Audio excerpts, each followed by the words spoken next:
Hello dear students, তোমরা কেমন আছো? আশা করি সকলে ভালো আছো। আমি আজ আবার ইংরেজি গ্রামারের ধারাবাহিকতা নিয়ে হাজির হয়েছি।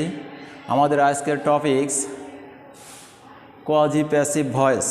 কোয়াজি প্যাসিভ ভয়েস এর অর্থ সেমি প্যাসিভ অথবা হাফ প্যাসিভ। এটা পুরোপুরি প্যাসিভ না, অর্থাৎ বাক্যগুলোকে দেখে আমাদের মনে হবে এটা অ্যাক্টিভ ভয়েসে আছে, কিন্তু অর্থগুলো প্যাসিভের নাই। এ কারণে এটাকে সেমি প্যাসিভ বা হাফ প্যাসিভ বা কোয়াজি প্যাসিভ বলা হয়। তা আমরা এর আগের ক্লাসে আলোচনা করেছি কিভাবে অবজেক্টবিহীন বাক্যকে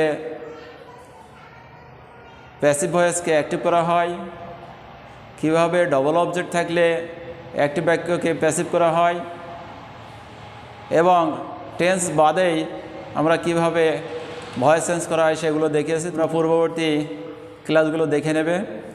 আমরা আজকে কোয়াজি প্যাসিভ সম্পর্কে আলোচনা করব। তা কোয়াজি প্যাসিভে আমরা দুটো জিনিস দেখতে পাই,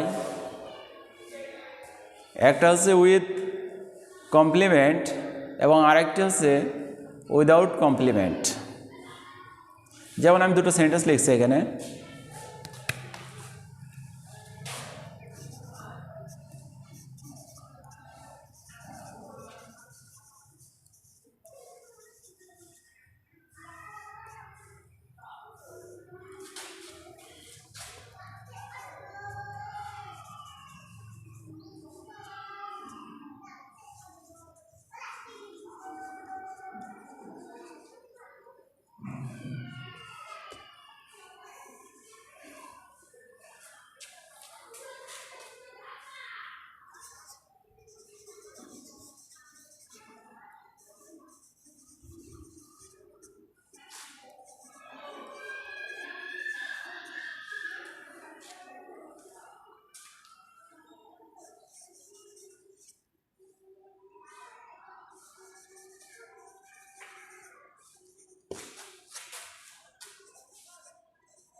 দেখো, আমরা এখানে দুটো বাক্য লিখলাম, সুগার টেস্ট সুইট, আর একটা লিখলাম the house is building. The house is building বাক্যটা দেখে আমরা দেখছি যে এটা কিন্তু active voice. The house is building মানে প্রেজেন্ট কন্টিনিউয়াস টেন্স। আমরা দুটো বাক্য লিখেছি, একটা উইথ কমপ্লিমেন্ট আর একটা উইদাউট কমপ্লিমেন্ট। আমাদের কমপ্লিমেন্ট সম্পর্কে ধারণা রাখা দরকার। এ কারণে আমরা পূর্ববর্তী ভয়েস চেঞ্জের ভিতরে আমরা কমপ্লিমেন্টের বিষয় উল্লেখ করেছি। কমপ্লিমেন্ট বলতে একটা সেন্টেন্সকে পরিপূর্ণ করার জন্য কোনো সময় অ্যাডজেক্টিভ বসতে পারে এবং কোনো সময় অ্যাডভার্ব বসতে পারে কমপ্লিমেন্ট হিসেবে। তা এখানে অ্যাডজেক্টিভ কমপ্লিমেন্ট বসেছে সুইট, তার মানে সুইট যেহেতু অ্যাডজেক্টিভ কখনো একটা বাক্যের অবজেক্ট হতে পারে না, এটা কমপ্লিমেন্ট হিসেবে বসে। তাই এটা উইথ কমপ্লিমেন্ট এ বাক্যটা, যে সুগার টেস্ট সুইট। আর উইদাউট কমপ্লিমেন্ট এখানে দি হাউস ইজ বিল্ডিং, এখানে ভার্ব পর্যন্ত শেষ, এর কোনো কমপ্লিমেন্ট নেই, এ পর্যন্ত আছে। এই কারণে এটা উইদাউট কমপ্লিমেন্ট। তাহলে উইদাউট কমপ্লিমেন্টও কোয়াজি প্যাসিভ ভয়েস হতে পারে, আবার উইথ কমপ্লিমেন্টও কোয়াজি প্যাসিভ ভয়েস হতে পারে। তাহলে কোয়াজি প্যাসিভ মানে আমরা আগেই দেখেছি যে সেমি প্যাসিভ বা হাফ প্যাসিভ। কোয়াজি প্যাসিভ মানে সেমি প্যাসিভ বা হাফ প্যাসিভ। তাহলে আমরা এখানে যে উদাহরণ দেখছি যে সুগার টেস্ট সুইট, এখানে সুগার সাবজেক্ট টেস্ট ভার্বের প্রেজেন্ট ইনডিফিনিট ফর্ম ভার্ব 1 আছে, তাহলে এটা প্রেজেন্ট ইনডিফিনিট টেন্স আছে আমরা দেখছি, কিন্তু প্রেজেন্ট ইনডিফিনিট টেন্সের বাক্য অ্যাক্টিভ ফর্মে আমরা দেখছি, গঠনগত দিক থেকে দেখছি আমরা প্রেজেন্ট ইনডিফিনিট টেন্সের অ্যাক্টিভ বাক্য, কিন্তু অর্থগত দিক থেকে দেখছি চিনি মিষ্টি লাগে, চিনি মিষ্টি লাগে। তাহলে চিনি যে সাবজেক্ট হিসেবে আছে, কিন্তু চিনি তো মিষ্টি লাগতে পারে না, বরং চিনি যদি কেউ খায় তবে মিষ্টি লাগবে, চিনি যদি কেউ খায় তবে চিনি মিষ্টি লাগবে। এ কারণে অর্থগত দিক থেকে এটা বলা যাচ্ছে যে এটা প্যাসিভ আছে, কিন্তু গঠনগত দিক থেকে স্ট্রাকচার এটা কিন্তু অ্যাক্টিভ। এই কারণে এটাকে বলা হয় কোয়াজি প্যাসিভ বা সেমি প্যাসিভ বা হাফ প্যাসিভ। যেমন house, the house is building, যেমন দ্য হাউস ইজ বিল্ডিং, বাড়িটি নির্মাণ হচ্ছে, বাড়িটি কেউ না কেউ নির্মাণ করছে, কারো দ্বারা নির্মিত হচ্ছে। তাহলে এখানে বাংলা অর্থটা আমরা দেখছি যে প্যাসিভ ভয়েসে, কিন্তু দ্য হাউস ইজ বিল্ডিং এটা ইংরেজি যে গঠন প্রণালী আমরা সেটা দেখছি কিন্তু প্রেজেন্ট কন্টিনিউয়াস টেন্সের। এই কারণে গঠনগত দিক থেকে এটা অ্যাক্টিভের নেয় এবং অর্থগত দিক থেকে প্যাসিভের নেয়। এই কারণে এটা কোয়াজি প্যাসিভ বা সেমি প্যাসিভ বা হাফ প্যাসিভ। তো আমরা কিভাবে এই উইথ কমপ্লিমেন্টের প্যাসিভকে, এই কোয়াজি প্যাসিভকে আমরা রিয়েল প্যাসিভ বা পরিপূর্ণ প্যাসিভে রূপান্তর করব, আমরা সেটা আগে দেখি। তাহলে আমাদের এটাকে রিয়েল প্যাসিভে পরিণত করতে হলে প্রথমে আমাদের লিখতে হবে subject plus be verb plus verb 3 plus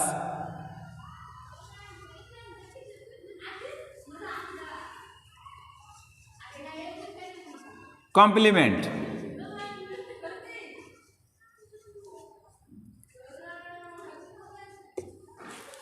complement তাহলে এইভাবে যদি আমরা এই সুগার টেস্ট সুইট এটাকে লিখি তাহলে কি হয়, সুগার আমরা লিখলাম, সুগারের পরে বি ভার্ব কি বসবে, এটা যেহেতু প্রেজেন্ট ইনডিফিনিট টেন্স এই কারণে বি ভার্ব বসবে ইজ, এটা ভার্ব 3 করতে হবে, তাহলে টেস্ট ভার্ব 3 করলে হবে টেস্টেড, তারপরে কি লিখতে হবে, কমপ্লিমেন্টটা লিখে দিতে হবে সুইট। আর একভাবে কীভাবে লেখা যায়, subject plus be verb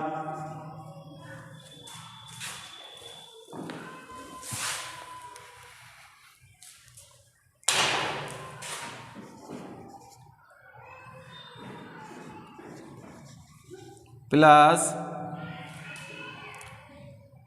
complement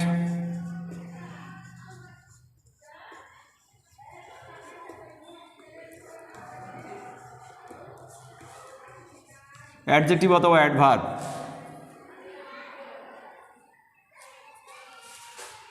plus when অথবা if plus it plus be verb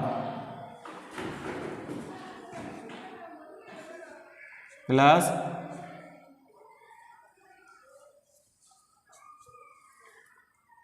verb 3। তাহলে এটা যদি হয় এই গঠন প্রণালী অনুযায়ী যদি আমরা লিখি তাহলে কি হয়, সুগার বি ভার্ব আমরা কি দেব ইজ, কমপ্লিমেন্ট আমরা কি দেব সুইট, সুগার ইজ সুইট, এখানে অ্যাডজেক্টিভ কমপ্লিমেন্ট, তারপরে কি লিখব হোয়েন অথবা ইফ, তারপরে কি লিখব ইট, তারপরে বি ভার্ব ইজ, তারপরে কি হবে ভার্ব 3 টেস্ট, এখানে আছে কি টেস্ট, এর ভার্ব 3 করলে হবে টেস্টেড। তাহলে সুগার ইজ সুইট হোয়েন অথবা ইফ ইট ইজ টেস্টেড। চিনি হয়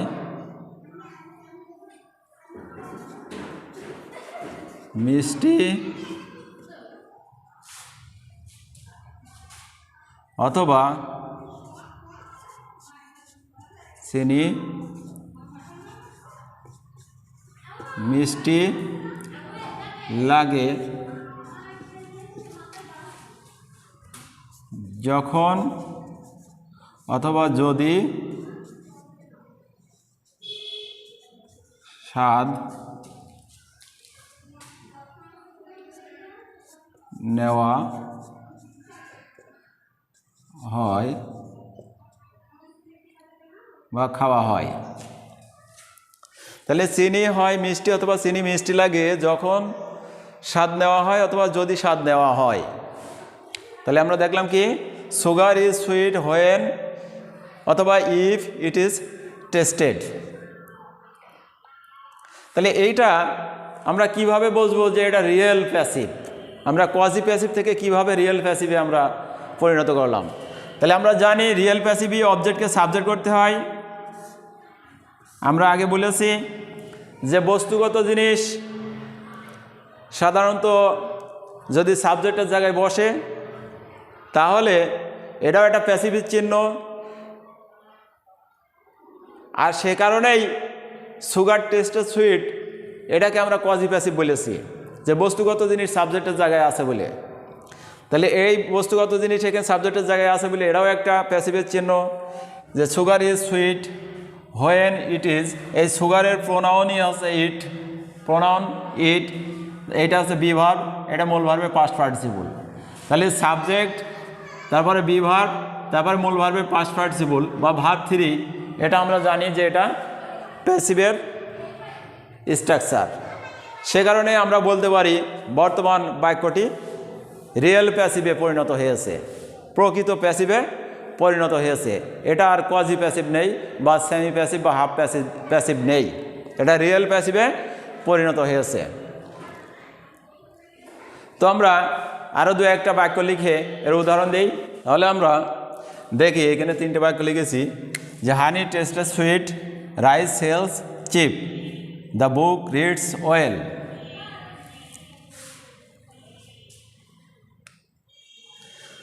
তাহলে এটাকে আমরা প্রথম লিখি। প্রথম যে নিয়ম লিখেছিলাম আমরা, যে subject plus be verb plus verb 3 plus complement, এই নিয়মে লিখি। তাহলে হানি ইজ টেস্টেড সুইট, অথবা এবার যদি এই নিয়মে লিখি তাহলে কি হবে,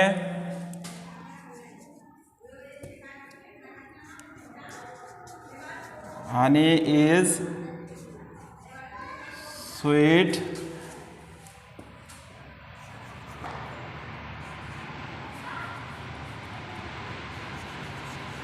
হোয়েন অথবা ইফ ইট ইজ টেস্টেড। তাহলে কি লিখলাম, হানি ইজ টেস্টেড সুইট, এটা এই রুল অনুযায়ী লিখলাম। আর এই রুল অনুযায়ী হানি ইজ সুইট হোয়েন অথবা ইফ ইট ইজ টেস্টেড। তারপরে আছে রাইস সেল শিপ, তাহলে এটা প্রথম রুল অনুযায়ী যদি লিখি তাহলে কি হয়, রাইস, এটাও প্রেজেন্ট ইনডিফিনিট টেন্স আছে, এটাও প্রেজেন্ট ইনডিফিনিট টেন্সে ছিল। তাহলে এখানে কি হবে, রাইস ইজ, তাহলে এটা কি হবে, রাইস ইজ, সেলের পাস্ট পার্টিসিপল করবো আমরা, লেবে sold cheap, rice is sold cheap. তাহলে এটা হলো বি ভার্ব, এটা ভার্বের পাস্ট পার্টিসিপল, তাহলে এটা রিয়েল প্যাসিভ হয়ে গেল। অথবা কি হবে, রাইস ইজ শিপ হোয়েন অথবা if it is sold. Rice is chip when অথবা ইফ ইট ইজ সোল্ড। এবার তৃতীয় উদাহরণ আমরা কি দিয়েছি, দ্য বুক রিডস ওয়েল, বইটি পড়তে ভালো লাগে। তাহলে যখন পড়া হয় তখন ভালো লাগে। তাহলে প্রথম নিয়ম অনুযায়ী আমরা লিখি দ্য বুক ইজ, রিডের পাস্ট পার্টিসিপল করলে রিডই হয়, রিড ওয়েল। অথবা কি হবে, the book is well when অথবা ইফ ইট ইজ রিড, রিডের পাস্ট পার্টিসিপল বা ভার্ব 3 রিডই হবে।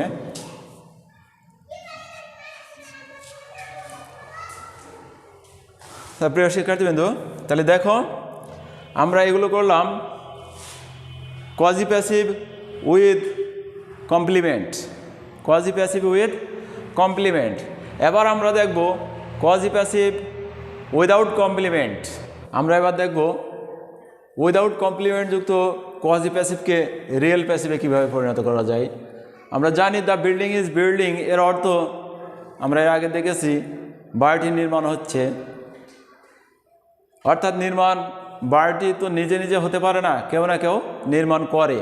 তাহলে বাড়িটি নির্মাণ হচ্ছে, বাংলা অর্থটা প্যাসিভ, কিন্তু এর গঠন প্রণালী দ্য হাউস ইজ বিল্ডিং, এটা কিন্তু দেখা যাচ্ছে যে প্রেজেন্ট কন্টিনিউয়াস টেন্সে। তাহলে আমরা গঠনগত দিক থেকে আমরা দেখছি যে এটা অ্যাক্টিভের ন্যায় আছে, কিন্তু অর্থগত দিক থেকে দেখছি এটা প্যাসিভ। এই কারণেই এটা কোয়াজি প্যাসিভ বা সেমি প্যাসিভ বা হাফ প্যাসিভ আমরা যেটাই বলি। এবং এটাকে আমরা কিভাবে প্যাসিভে রূপান্তর করব, এর স্ট্রাকচার হলো কি, সাবজেক্ট প্লাস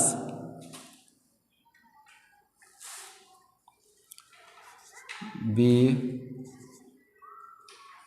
ভার্ব প্লাস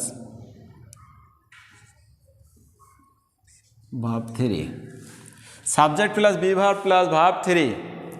আমরা দেখছি দ্য হাউস ইজ বিল্ডিং, এটা প্রেজেন্ট কন্টিনিউয়াস টেন্স আছে। তো প্রেজেন্ট কন্টিনিউয়াস টেন্সে আমরা এই সাবজেক্ট ছিল কি দি হাউস, দি হাউসে লিখলাম,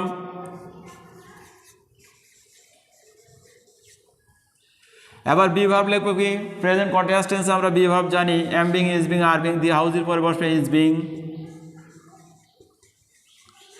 হাউস বিল্ডিং হচ্ছে এটা ভার্ব, তাহলে এর পাস্ট পার্টিসিপল করলে কি হয়, বা ভার্ব 3 করলে কি হয়, বিল্ড।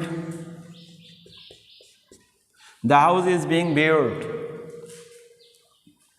এখানে যদি আরো উদাহরণ লিখি, the books are printing, the books are printing, তাহলে এটার গঠন কি হয়, বইটা প্রিন্টিং হচ্ছে, বইগুলো প্রিন্টিং হচ্ছে। তাহলে এর সাবজেক্ট লিখতে হবে আগে দি বুকস,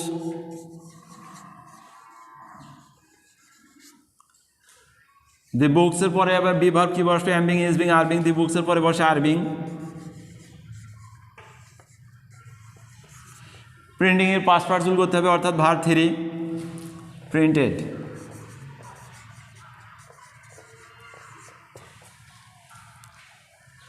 তাহলে দেখো এগুলো রিয়েল প্যাসিভে পরিণত হয়ে গেল। আমরা কিভাবে বুঝছি, যে অবজেক্টকে সাবজেক্ট করা হয়েছে, অর্থাৎ আমরা জানি যে প্যাসিভ ভয়েসে, আমি আগেও বলেছি যে প্যাসিভ ভয়েসের সাবজেক্ট সাধারণত বস্তুগত হয়, তারপরে বি ভার্ব হয়, মূল ভার্বের পাস্ট পার্টিসিপল হয়, বস্তুগত বি ভার্ব মূল ভার্বের পাস্ট পার্টিসিপল, এটাই প্যাসিভের মূল গঠন এবং সেটা এখানে আছে। এ কারণে আমরা এটাকে বলবো রিয়েল প্যাসিভ, অর্থাৎ আমরা কজি প্যাসিভকে রিয়েল প্যাসিভে পরিণত করলাম। তো প্রিয় শিক্ষার্থীবৃন্দ, আমার এই ক্লাসটি যদি তোমাদের ভালো লাগে তাহলে অবশ্যই লাইক করবে, শেয়ার করবে, কমেন্ট করবে এবং দয়া করে একটু আমার এই চ্যানেলটা সাবস্ক্রাইব করবে। তাহলে খুবই উৎসাহিত হব এবং তোমাদের কাছে আমার আর একটা রিকোয়েস্ট থাকবে যে আমার পরবর্তী ভিডিওগুলো তোমরা দেখবা এবং এই চ্যানেলের সাথেই থাকবা। সবাইকে ধন্যবাদ ভিডিওটি দেখার জন্য।